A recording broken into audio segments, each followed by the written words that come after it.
Inquilab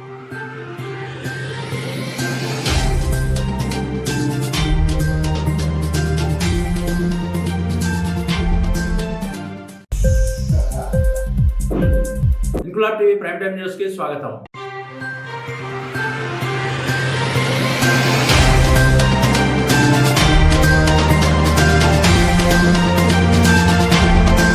Vizianagaram traffic విభాగంపై ప్రజలకు కాస్త గౌరవం పెరుగుతుంది అనుకునే లోపే మేమింతే మా తీరెంతే అంటున్న ట్రాఫిక్ పోలీసుల తీరు జనం ముక్కున వేలు వేసుకునేలా ప్రవర్తిస్తున్నారు కొందరు పోలీసులు. పోలీసు శాఖ మాన్యువల్ ప్రకారం సబ్ ఇన్స్పెక్టర్ ఆపై స్థాయి అధికారి ఈ చలానాలు ఫైన్లు వేసే అధికారం ఉంది. కానీ విజయనగరం ఆర్టీసీ కాంప్లెక్స్ వద్ద 1 టౌన్ పోలీస్ స్టేషన్ కు చెందిన కానిస్టేబుల్ వాహనదారుల బండ్లకు ఫైన్లు వేస్తుండగా 1 టౌన్ ఎస్ఐ హరిబాబు దగ్గరలో ఓ హోటల్లో తాపీగా కూర్చుని ఉన్నారు. ఎస్ఐ మౌఖిక ఆదేశాలతో ఆయన వద్ద ఉన్న ఫోన్ ద్వారా కానిస్టేబుల్ ఈ చలానా వేయడాన్ని ఇంక్లాబ్ టీవీ ప్రతినిధి భరత్ కుమార్ తన కెమెరాలో బంధించారు. ఇది గమనించిన ఎస్ఐ హరిబాబు పరుగున వచ్చి కానిస్టేబుల్ దగ్గర నుండి తన ఫోన్ తీసుకుని చలానాలు వేయడం మొదలుపెట్టారు. ఇప్పుడు చూడాలి దీనిపై సంబంధిత ఉన్నత స్థాయి అధికారులు ఎలా స్పందిస్తారో.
ఇంక్లాబ్ టీవీ వీడియోలు మీకు నచ్చినట్లయితే లైక్ చేయండి, షేర్ చేయండి, కమెంట్ చేయడం మర్చిపోకండి. సబ్స్క్రైబ్ చేయని వాళ్ళు వెంటనే సబ్స్క్రైబ్ చేసుకోండి. మా వీడియోలు మీరు వెంటనే చూడాలనుకుంటే కింద ఉన్న గంట సింబల్ని గట్టిగా కొట్టండి.